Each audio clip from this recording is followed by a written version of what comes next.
Il est bientôt 16h50, c'est l'heure du grand dossier. Soyez les bienvenus en direct sur LCI. Nous allons vous raconter l'histoire d'un incroyable retournement, comme seule la guerre en Ukraine peut en être le théâtre. Deux images illustrent le virage inattendu de la part du président américain. Seulement 2 mois, vous voyez, séparent ces deux séquences. La première, c'était fin février, le clash dans le bureau ovale où on pensait que cet affrontement extrêmement virulent signait la fin de l'aide américaine à Kiev.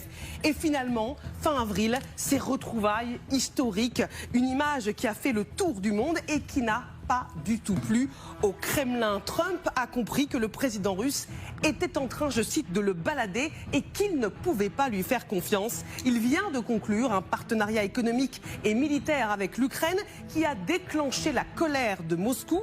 Trump est devenu l'homme à abattre dans les médias russes. Regardez.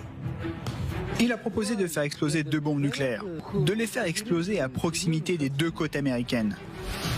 Le torchon brûle entre les deux anciens amis. Vladimir Poutine organise une démonstration de force en vue du 9 mai, jour où les Russes fêtent leur victoire sur l'Allemagne nazie et mènent une opération de propagande contre la France, autre allié de Kiev. Un bataillon de Français combattrait aux côtés des Russes. Les Américains, lassés, annoncent leur retrait du processus de négociation. Poutine, la nouvelle cible de Trump, c'est la question du grand dossier ce soir.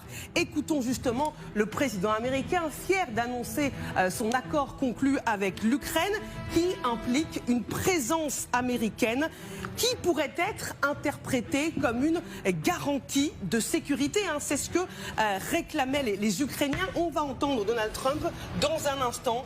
Allons plus